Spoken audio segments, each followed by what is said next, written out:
Good evening, everyone. Today is February the 20th. Oh my goodness, we're almost out of February. And also, isn't this so befitting? Yes, we're in Black History Month. It's always Black History. It's always Black History. But we are also beginning our focus on the African American Church. So tonight we're going to start off with this video. Excuse me, the rise of the Black church, and then we're going to go into our chapters in Costen's book. Before I get started, and my screen is going to be off a little bit, but I'm not going to be able to go back to our school screen. But in D2L, I want you to remember to complete your discussion post. Okay, so I'm away from it right now, but I'm gonna tell you what it is in just a second. Your discussion post. Let me go back. I apologize because I can't remember. Let me go back. And then also you have your quiz for this week. So let me come back real quick and I'm gonna share. We're gonna come back to our video. Hope everybody's doing well tonight. I can't believe things are moving so fast. All right, so we're in week 6 and we have just a few more weeks coming up. It's so scary. So scary how time flies. Week 6, you will complete your week 6 discussion. It's going to talk a little bit about diversity in African American worship. Make sure that you read chapter 1. That's it, chapter 1 in Costen's book. Okay. And the question that you have is, why is the concept of diversity in African American worship important? And also you have quiz 2. Quiz 2 is going to be due on Sunday night. Both assignments due on Sunday night. Also, you may see in there the worship study guide. It says African American Christian Worship Study Guide. And that was actually, excuse me, y'all. That was actually a study guide that I had when I was in seminary, and I wanted to pass that on to you. And it also comes from Costen's book as well. Okay. All right. So let me pause for a second, and we are going to go back and start with the rise of the Black church. We're going to start with that video. I'm going to share the audio. Okay, make sure that, let me push this up here.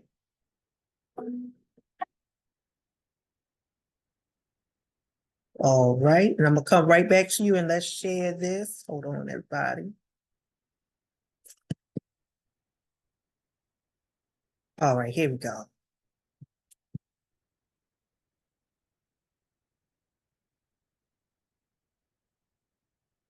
Delay. All right, everybody, we're going to start off with this video. Let's make sure we can hear it. It's about 4 minutes, and then we're going to come back and share.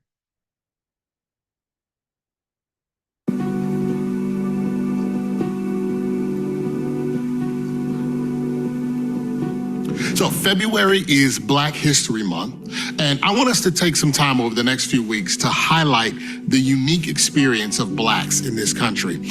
Not just their presence here, but more specifically, I want us to consider their faith journey. So over the next few weeks, we're going to explore the Black church within a multicultural kingdom. Now, honestly, that might sound contradictory to some, but I want you to understand the significance. There is a rich faith history for all believers to consider that rises purely and uniquely from that African American experience. And it is only when you begin tracing that history that you discover the vibrant gospel witness that was originally brought here in chains, but now continues to shine brightly for Christ in African American congregations across this country. And here's the deal, because that's not a value proposition over what is better or what is worse that some might perceive. It's just an acknowledgement of God's extraordinary grace showing up in the most unvalued places. Now, you might have the understandable question of simply, why does the Black church even exist? And maybe you even have a more probing question like, why would a multicultural church, which is actually a diverse integration of many races, why would it affirm any effort that seems to be defined by segregation? Well, the answer to that is simple. The Black church in America did not arise from casual preference. It was born from faith-filled perseverance. Some would argue that slavery was actually the vehicle through which Africans received the gospel from their slaveholders. But a closer examination of history reveals the rich heritage of African Christianity and shows the manner in which their existing faith was actually preserved, despite enduring the evils of slavery. In other words, the reason the Black church exists is only because many of those enslaved Africans, torn from their homes, bound by chains, deprived of every measure of basic human dignity, it's only because they came to a single conclusion in response to their oppressive reality. They said, we're going to worship the Lord anyway. And that's exactly what they did. Private gatherings, according to oral history, sometimes in the dark of night, from plantation to plantation, they persisted amongst these newly enslaved people, desperately seeking to hold true to their spiritual identity. One author described it this way. It says this, work time already ran from sunup to sundown. Time for worship was taken from the brief period left for the personal needs of sanitation, sleep, food, child rearing. This spiritual nurture must have been highly treasured indeed to motivate the sacrifice of such limited and precious free time. See, the fact that these overworked and neglected people would leverage what little free time they had to take the life-threatening risk to prioritize worship is absolutely remarkable. And they did this primarily undercover, all while their captors would take another 100 years before they ever acknowledged that these Africans even possessed souls. See, understand, this truth is nothing short of convicting, especially for a culture of modern believers who in a context of our extreme opportunity, have reduced our access, our rhythm, our priority of worshiping God. We've reduced it to a matter of personal convenience. See, they weren't allowed to worship God, but they did anyway. And we have the freedom to worship God. And so often, we just don't want to. I don't know about you, but I'm starting to think there's an awful lot for us to learn from the legacy of the Black church.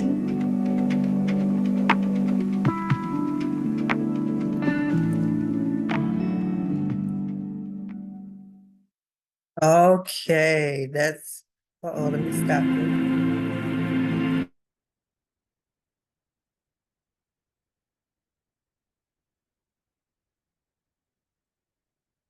Sorry about that.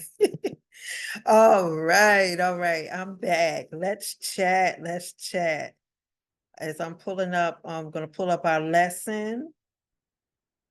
Let's go ahead and chat. What did you pull away from that introduction?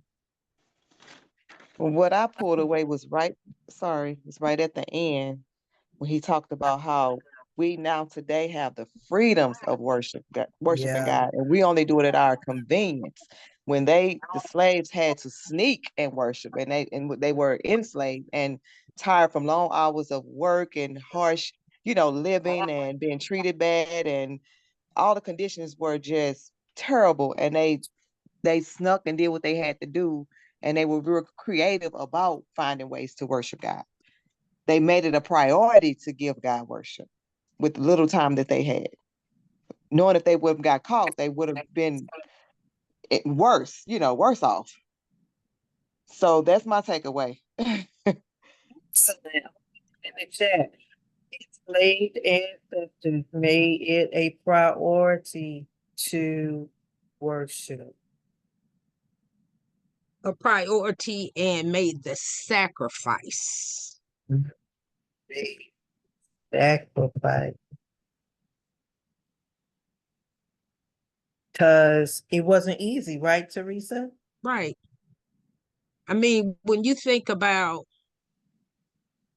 as bad as their situations were, that they could become even worse, you know, is really something hard to digest. But yet, they chose that because it was important enough to them. Right.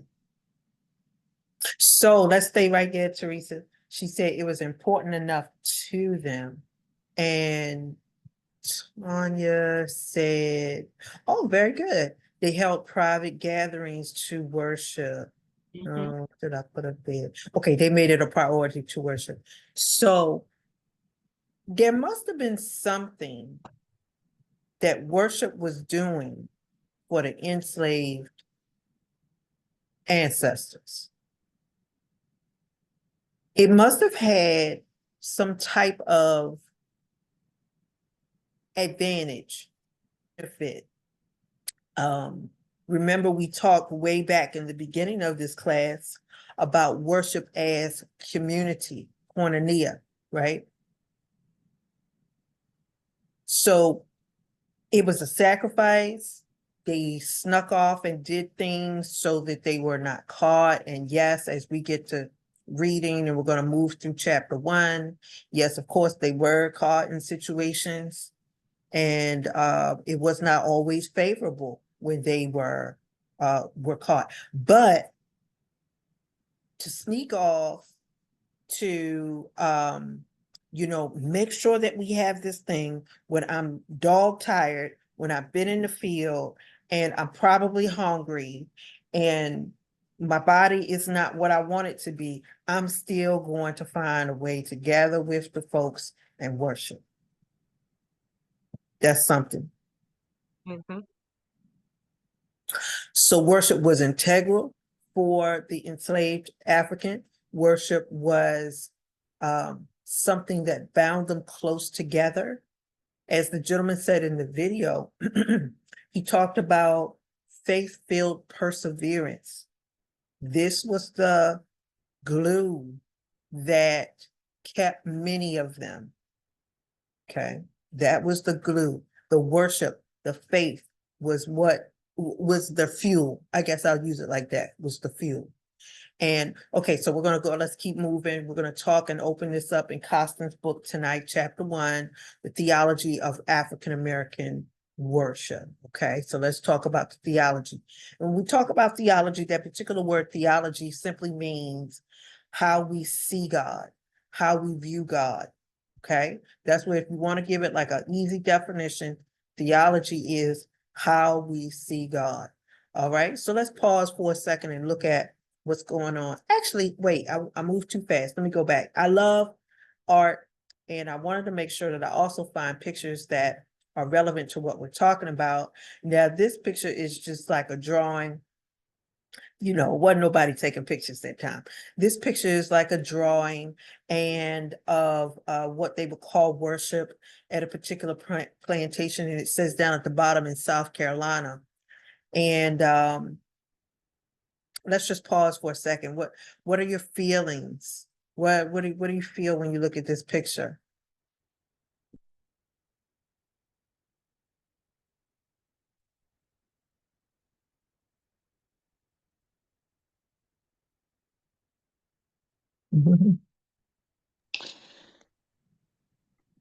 Well, it looks like, well, I can't tell, but it looks like it's diverse, but I can't really tell. Let's Some look of the diverse. people look, yeah, Uh-huh. look a little diverse. And well, one lady looked tired on the back. She got a person got their arm on the cross of the bench. Yeah. Yeah, looking tired. I was thinking that maybe this was one of those services where everybody came together, but then our folk took what they learned there and incorporated it into something that identified or represented more of who they were, and was more inclined to what it is that they needed. Sure. Sure. Very good. Just looking at the picture. Now it's a picture, it's just a drawing that somebody did. So I don't know if it like really like this was a situation and then they went back, but it does give us an idea of what was happening. And when we talk a little bit more about slave worship, many of it was oversaw by the plantation owner. So sometimes they were able to come together with the white plantation owner and worship with them. And sometimes they were able to have their own thing, but their own worship service, should I say. But of course, there were eyes watching it because look, they didn't want y'all getting together and talking about stuff that'd be too much power, right? We ain't gonna let y'all talk. So perhaps it could have been a situation like that, as we see in this painting. I love it. Whoever did this, I don't know who painted it. All right. All right, well, let's move along. We're going to talk about the theology of worship. I love this picture. This picture looks like probably the I say late 70s. What y'all think? I was gonna say about the same, late 70s, early 80s, looks like. Yeah, yeah. With the little ponytails, and the hairstyles. Okay.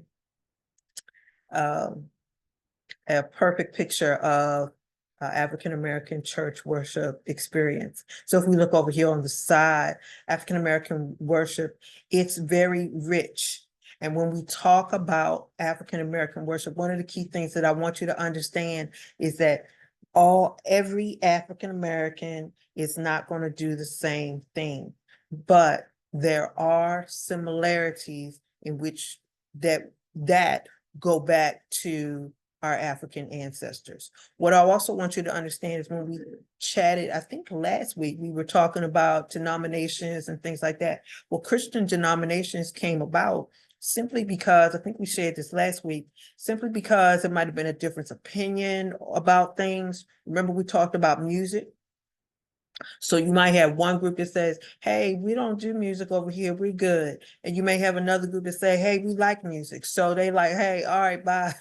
We're gonna go over here and do our thing. So many times when we see denominations begin, it is because, hey, we like to do it like this over here, or hey, we like to baptize older people, we're not going to baptize the babies, so it may be differences of opinion, but still serving the same God. African-American worship, as we're going to talk about tonight, is rooted in Africa. One of the things that I can't stand, and we have to educate people, is erroneous rhetoric regarding the origins of Christianity. Okay. Some individuals will say that, oh, well, Christianity is a white man's religion. And when the slaves got over here, the slave master taught them about Christianity and they were converted and so on and so forth. And this is where we got to press the pause button. Okay, so if you join us for church history, Professor Moore is going to teach that. But if you also join me next time for New Testament, we're going to talk about the birth of the Christian church, which started in Africa. Okay, started in Africa. The enslaved ancestors already had concepts of God, of Jesus. We're going to talk about a holistic view in just a second. Okay, so when they came to the Americas, to North America, the Caribbean, as well as South America, because we just didn't come to Georgia and South Carolina and all that, right? The boat went different places. But when they came over to the Americas, to the Caribbean, they came with faith. So this is where we have to educate folks and say, hey, let's read the book. It's not a white man's religion. We came with our faith. And what our enslaved ancestors did was took, of course, they spoke with a different language, but they took what they had, the faith that they had, and operated in a way that they could understand it. Okay, hence when we get into this chapter, when we talk about dance and movement and expression in worship experiences, right? It was very different from the European or the slave master, right? We'll talk about drums and clapping hands and the ring shout and things like that. Okay. But all right, let me just get down here and then I'm gonna pause and I'm gonna let y'all talk. African societies, before they came to the Americas and to the Caribbean, they lived in a religious universe. Everything was sacred. The tree was sacred, the child was sacred, excuse me. And so life was viewed more in a holistic, more than linear point of view. Okay, what do I mean by holistic?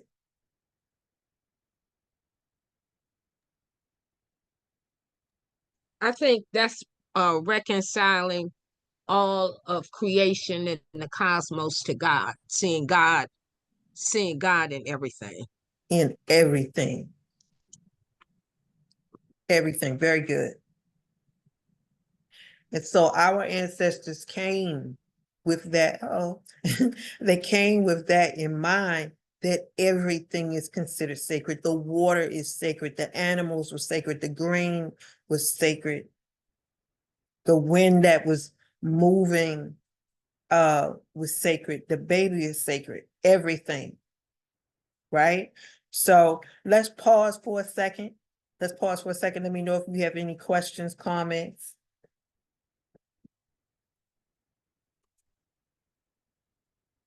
All No right. question. Good. All right. Y'all Well, just jump I right have in.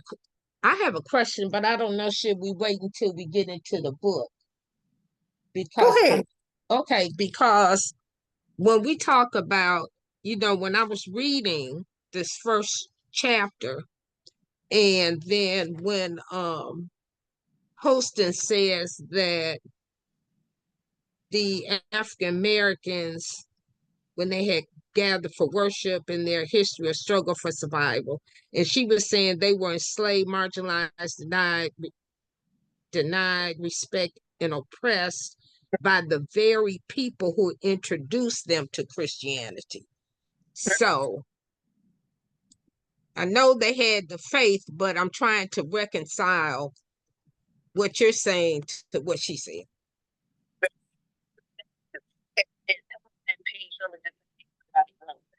Oh, I can't hear you. Can you hear me? Oh, can y'all hear me?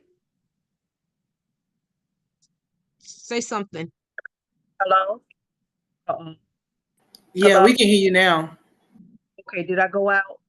Yeah, it's just the screen blanked for a second, but then it came back. Uh-oh. Okay, I'm sorry. Let me know if you can't hear me. Good. Good. Okay. All right. Teresa, going back to what Costen said there is referring more so introducing the slave master, introducing, and I'm using that in quotes, to the Christianity that they had. Theirs. Okay. And even when we move throughout what happens on plantations, right? Okay.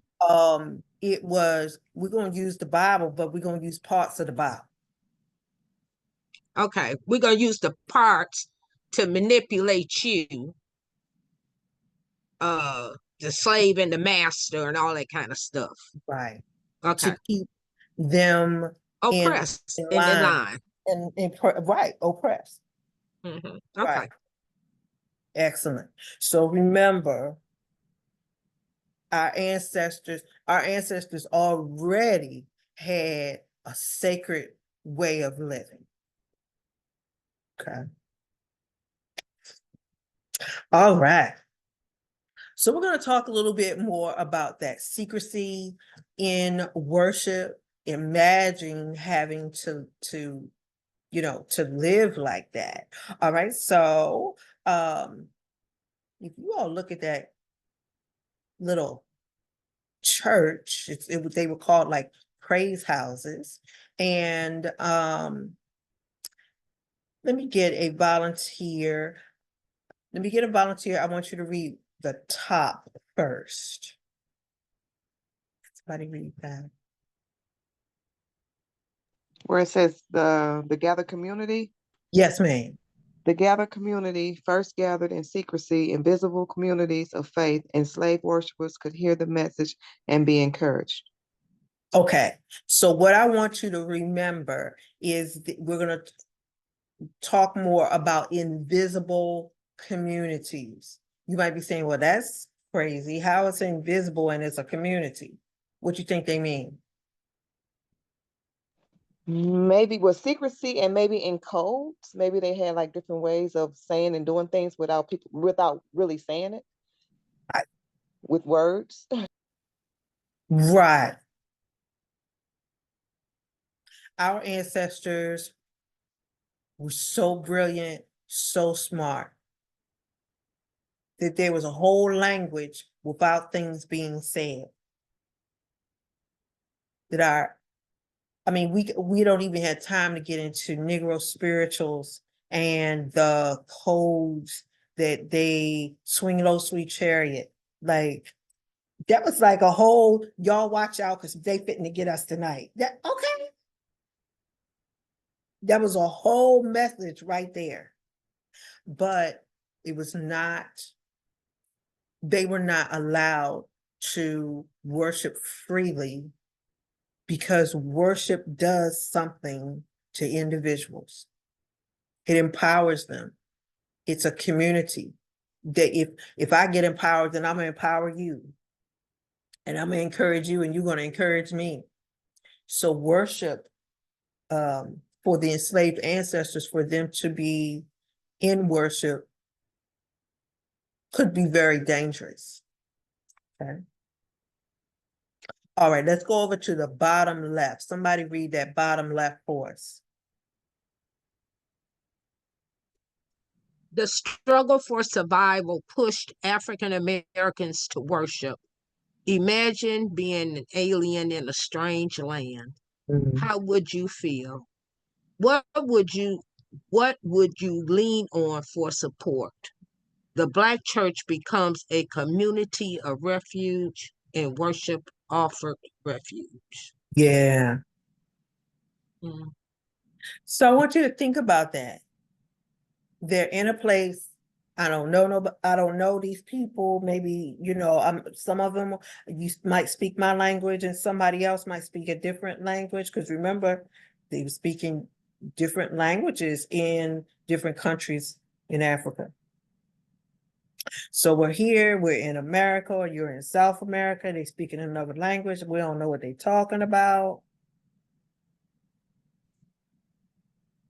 Feeling off put, I'm sure. I don't have my food that I like to eat. I'm not in my house. I don't have the trees around that I'm used to. I don't know where my water sources are. But the one thing that they do have is their faith. And So somebody that looks like them. And somebody that looks like them. Right. So let's think about that question. If you were an alien in a strange land, what would you lean on for support? How would you feel?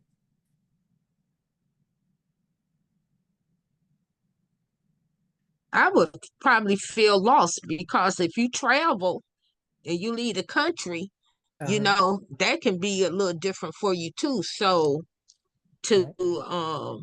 leave your homeland knowing that you probably won't return. You're enslaved, you're oppressed, you can't move around, you can't really communicate freely. You Mhm. know, it would have to be uh overwhelming, I would think. Very overwhelming.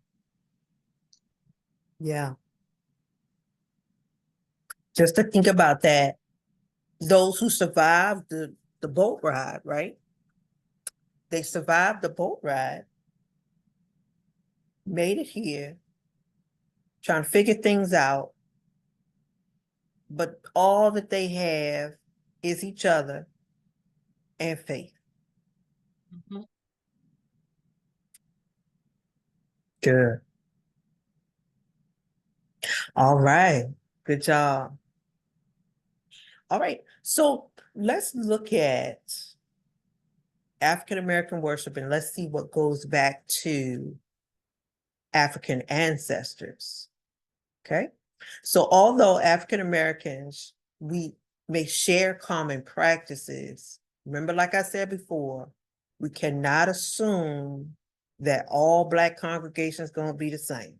That's wrong. We can't assume that because one congregation might do one thing, another congregation might do something else. Okay, but there can be similarities. All right, somebody go to the right-hand side and we're going to look at these bullets.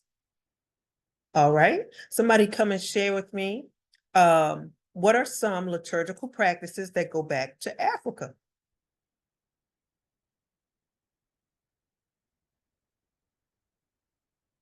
Y'all can just read them on the right.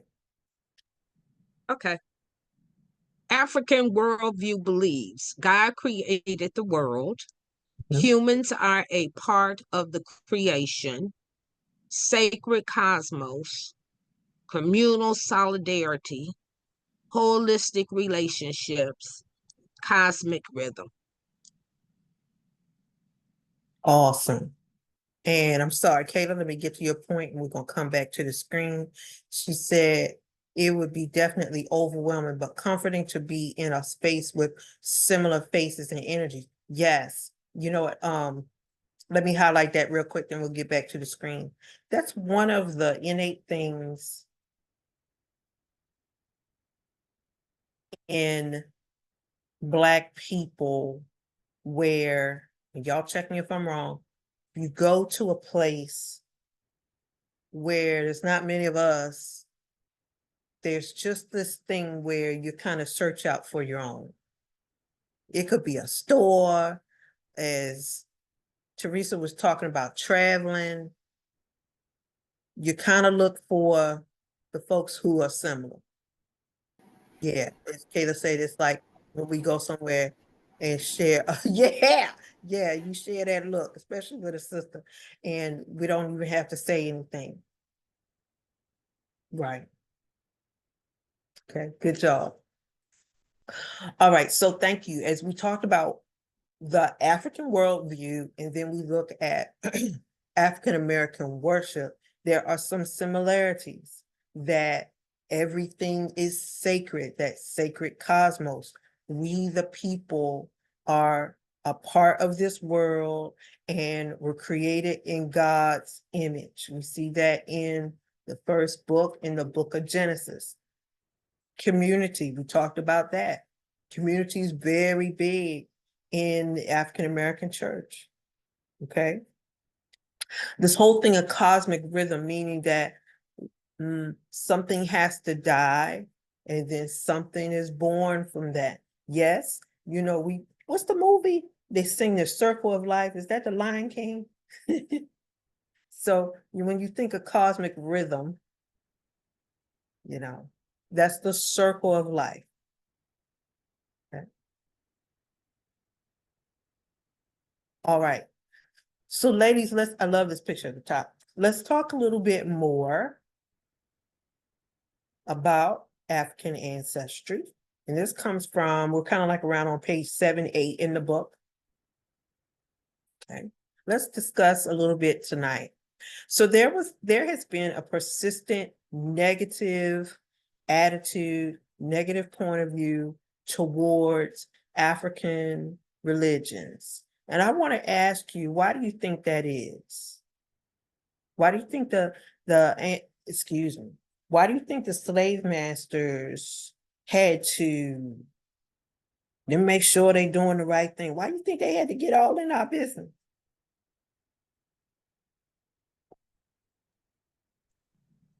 Because they control freaks, Control. and they control freaks, and they recognize that there's strength and power and strength in unity. Dream. It is strength and unity. Good. Good.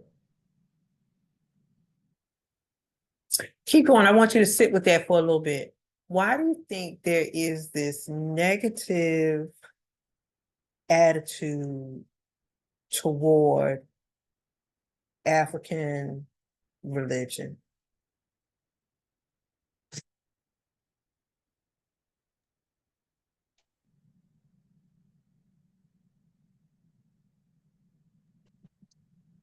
Possibly because we came up with something just for us, possibly. Uh-huh. Mm-hmm. Because you're not supposed to be creative. Oh. Very It was expressive and theirs. radical. Go ahead, Tanya. Oh, I was just saying, like, we are very expressive and radical, and we really praise God really, really good. You know, some people can run and dance and shout and sing. And with instruments, we're very expressive with the way we praise God. All right, very good, Tanya. And to the slave master, that was different, right? That was different. Why are they moving like that? Why are they clapping hands? Why are they singing them songs? Right? What is that song Right. that they're singing? Maybe it was in another language, I'm sure. That's one of the reasons why they wanted to name us different stuff.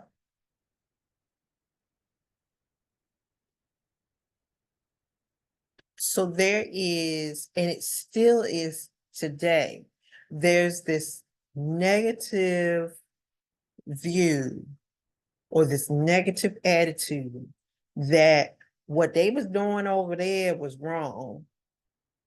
And we got to go fix it. Hence, later on, if you have the church history class, hence later on, you see this whole thing of colonialism, missionaries going into Africa as if they didn't bother us enough, but then the missionaries go to Africa again, and okay, well, let's see, the way y'all doing this over here is wrong. Let us show you how to worship. No, we were worshiping fine by ourselves. Okay. Because of this persistent negative attitude that the way y'all do it is wrong. And let us show you how to worship. But rather, worship is individual, worship is cultural. And so, as you already know, right, what one group or what one culture may do, who said that earlier, may express themselves one way, right? We can't say that because the other group doesn't worship that way, we can't say that they're wrong. It's just not their culture. Okay. All right. So we also have to be careful that even now that when we look at how an African expresses him or herself in their religion, we can't say, oh, oh Lord, that's bad, that's wrong, that's negative, that's ugly. And we still get that dark continent type of mentality from some people. But I say, if it was so dark, why y'all came and got us? Because there was rich treasures there, rich resources, and awesome individuals that they came and got. All right. Okay, let's go to the right. Let me get a volunteer. Let's go to our bullets. We're gonna chat a little bit. African people sought to know God. Somebody hit those we got 5 bullets. Somebody highlight that for me, please.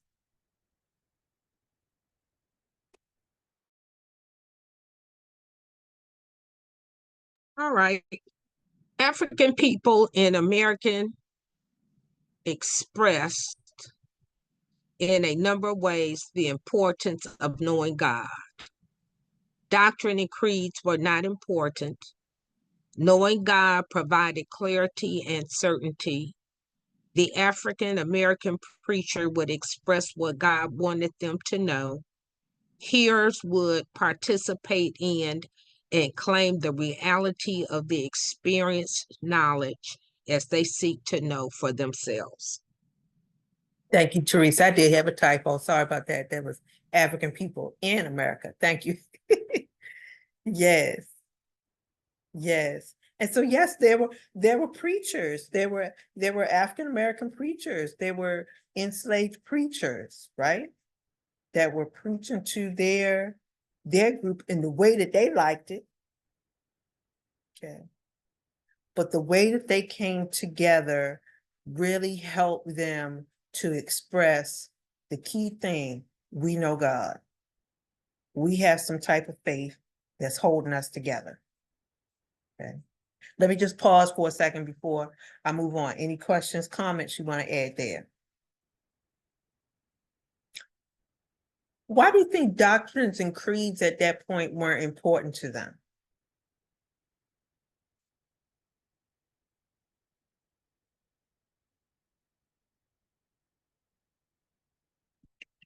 I think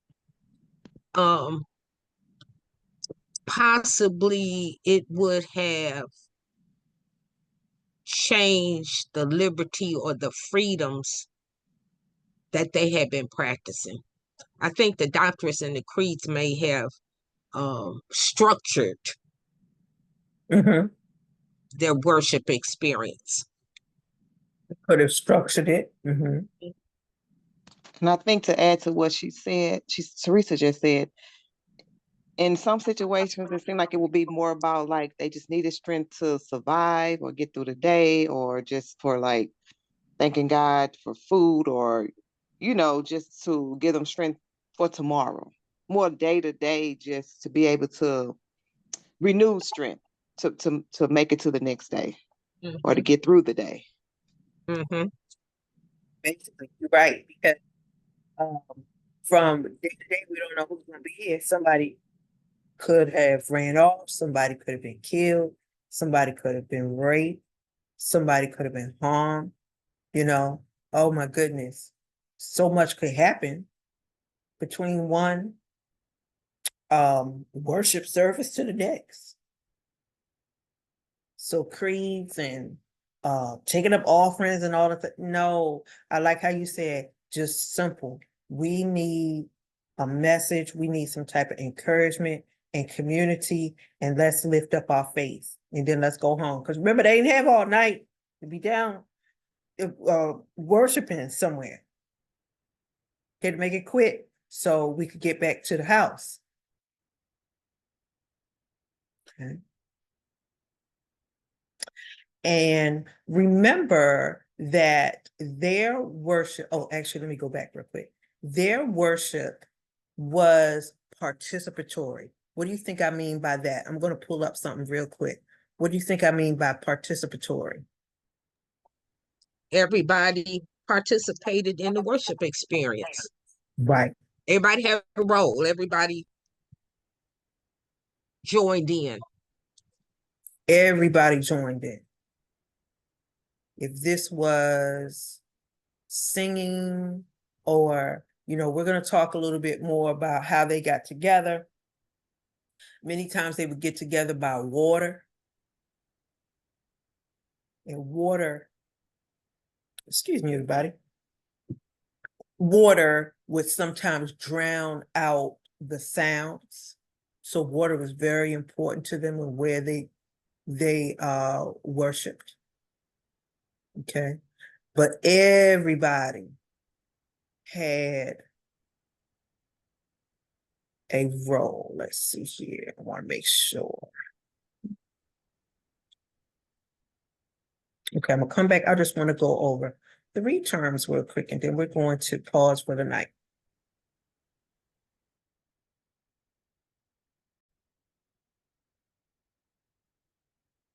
Good. I'll try to make it bigger.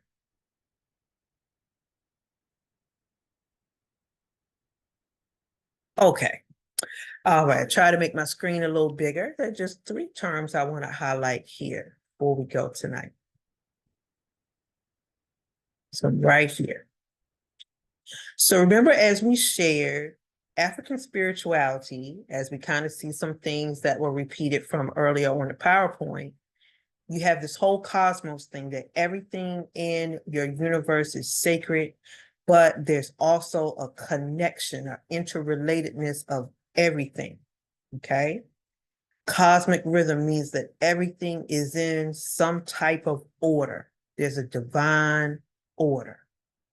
Now, there are 3 terms that I want to highlight here that come from, y'all can see me writing, that come from African spirituality. Okay. All right, y'all see me right here? And I am not going to act like I have all of these pronunciations right.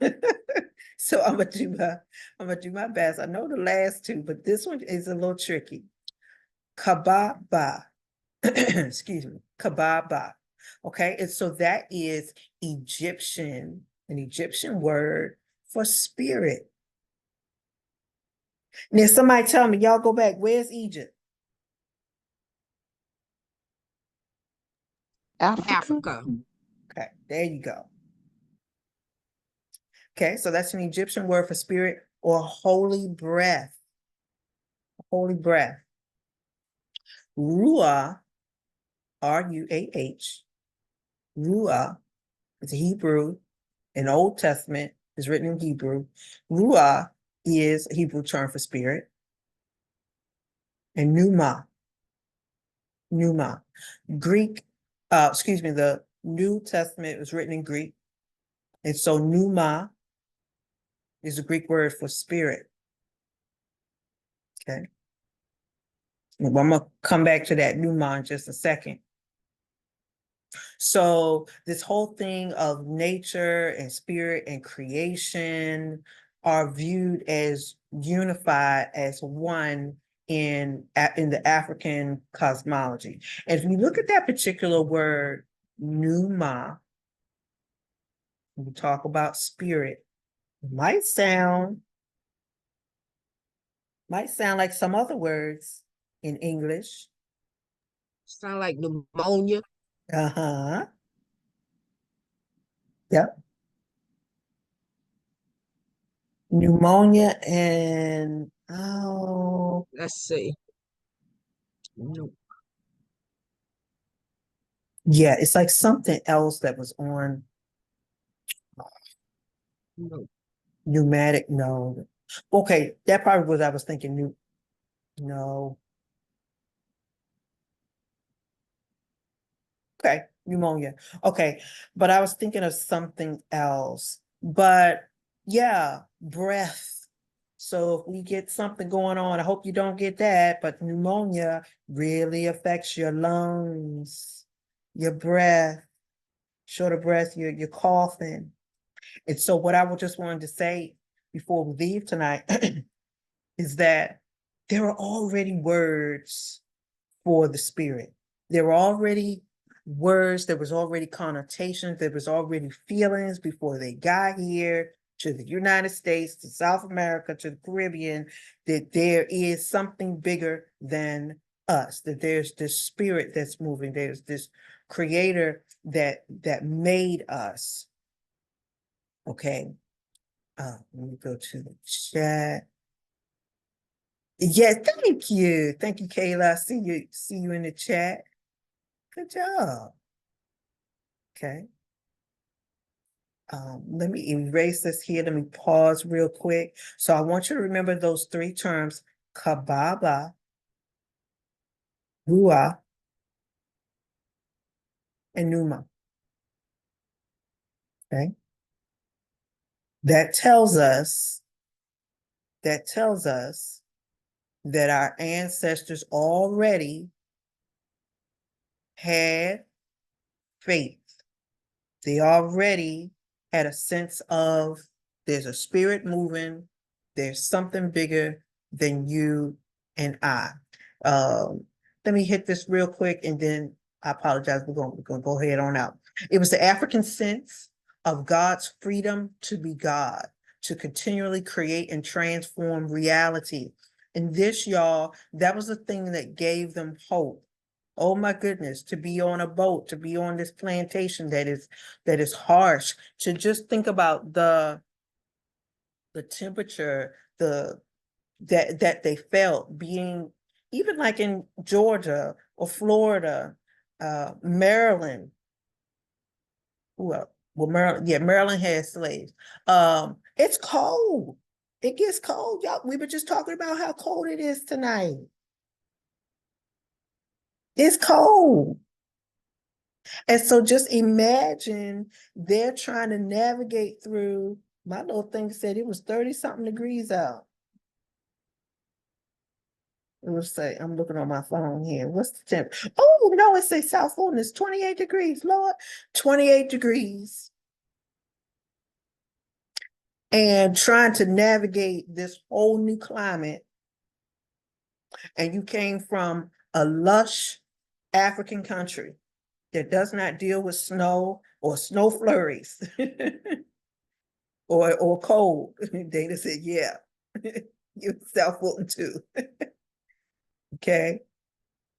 But eventually, our African-American ancestors were able to find meaning in the biblical concepts that they already knew, even if they did. Here's the thing, y'all, even if they didn't have a paper Bible, they didn't have all that. They didn't have that, but they had this. They had the faith inside of them.